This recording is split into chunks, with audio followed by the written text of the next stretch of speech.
Some women don't chase, and yet they're never forgotten. There's something haunting about the woman who doesn't reach for her phone when silence stretches between them. She doesn't fill empty spaces with desperate words or manufactured laughter.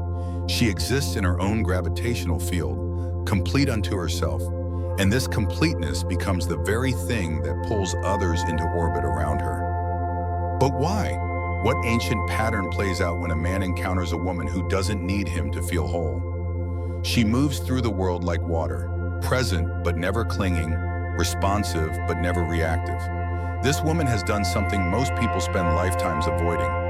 She has befriended her own shadow. Jung spoke of this integration as the hallmark of individuation, the painful, necessary process of becoming whole by acknowledging every part of oneself, even the parts that society deems unacceptable. Where others perform their worthiness through endless availability, she has learned the sacred art of absence, not the manipulative withholding of the wounded, but the natural rhythm of someone who has found her center and refuses to abandon it for anyone. She doesn't withhold love as a strategy. She simply loves herself enough to know when love is being offered versus when it's being demanded. This woman has walked through her own inner winter. She has sat with her loneliness until it transformed from enemy to teacher. She has faced the mirror of her own neediness and transmuted it into something else entirely. A deep, unshakable knowing that she is enough. When a man encounters this woman, something primal stirs in his unconscious. Jung called this the anima, the feminine aspect of the male psyche that often remains undeveloped, projected onto women instead of integrated within himself.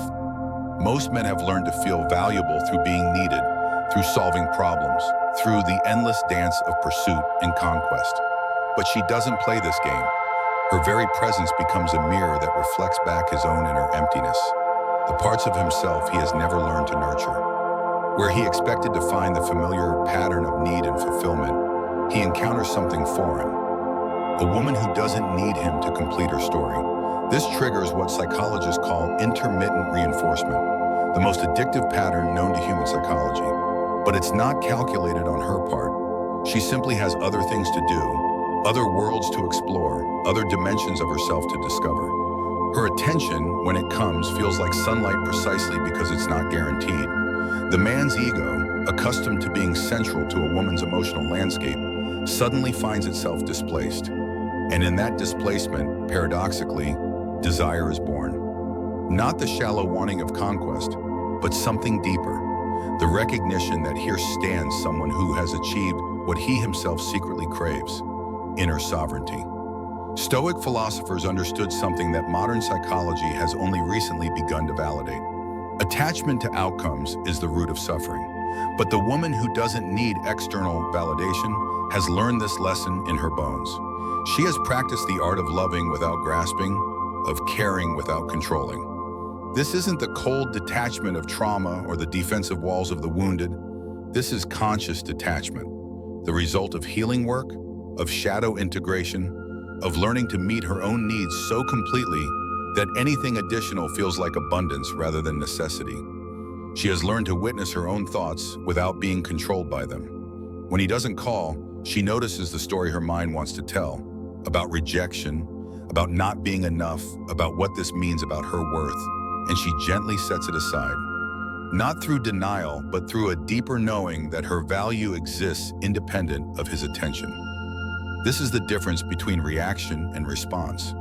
Reaction comes from the wounded parts of ourselves, the aspects Jung called the personal unconscious, all the unhealed patterns we carry from childhood, from past relationships, from cultural conditioning.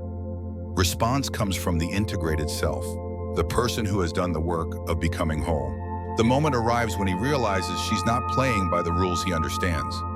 Perhaps he tests the waters with inconsistent behavior, hot and cold, present then absent, intimate then distant.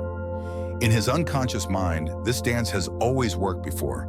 It creates the anxiety that binds women to him through hope and fear. But she doesn't take the bait. When he pulls away, she doesn't chase. When he comes back, she doesn't punish. She simply continues being herself, present when she chooses to be, absent when life calls her elsewhere. Her energy doesn't spike with his attention or crash with his withdrawal. She remains steady, like a mountain that weathers storms without losing its essential nature. This steadiness becomes deeply unsettling to him. His usual strategies of control through emotional manipulation meet something they cannot move. And in this immovability, he begins to sense something he has perhaps never encountered.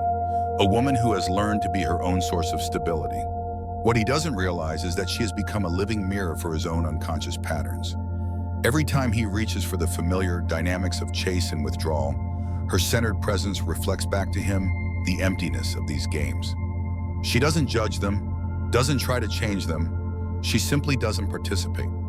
This is where Jung's concept of projection becomes crucial. Most of what we think we see in others is actually a reflection of our own internal landscape. The man who is drawn to the woman who doesn't need him is often unconsciously seeking his own wholeness. In her integration, he glimpses what he himself could become. But projection cuts both ways.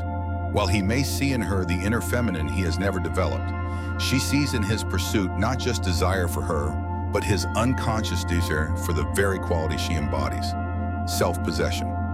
The trauma-informed perspective adds another layer. Many people unconsciously recreate familiar patterns of unavailability because they mirror early attachment wounds. But the integrated woman recognizes this pattern without being triggered by it. She sees his pursuit for what it is, not necessarily about her, but about his relationship with himself. There comes a moment when he must choose, continue the futile attempt to make her need him, or begin the harder work of becoming someone worthy of her free given attention. This is the crossroads where boys become men, not through conquest, but through the recognition that true intimacy requires two whole people choosing each other, not two half people trying to complete themselves through the other. Some men cannot make this leap. They retreat to more familiar territory, seeking women whose wounds match their strategies, whose neediness validates their sense of importance. But something has been awakened that cannot easily be put back to sleep. The memory of what it felt like to be in the presence of someone truly sovereign.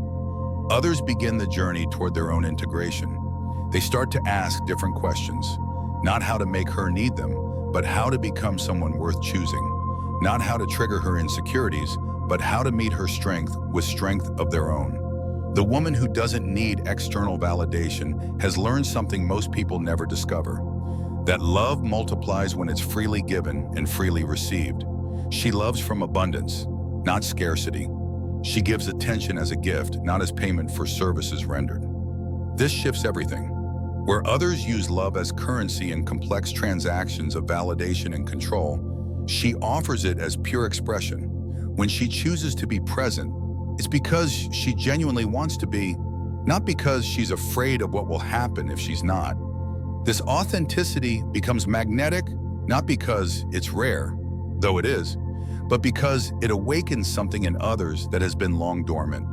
The possibility of loving and being loved without conditions, without strategies, without the endless exhaustion of earning what should be freely given. She has learned to trust herself so completely that she can afford to be vulnerable without being desperate, open without being defenseless, loving without losing herself in the process.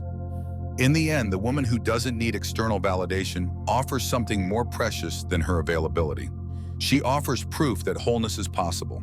She walks through the world as living evidence that someone can heal their wounds, integrate their shadow, and emerge not hardened but strengthened, not closed but discerning. Her power lies not in what she withholds, but in what she has cultivated within herself. She has learned to be her own source of love, validation, and security. Not because she doesn't want partnership, but because she refuses to betray herself to obtain it. She understands what Jung meant when he spoke of individuation, that we cannot truly give ourselves to another until we possess ourselves completely. Her detachment is not indifference, it's freedom. Her self-sufficiency is not isolation, it's invitation. When she loves, it's from choice, not compulsion.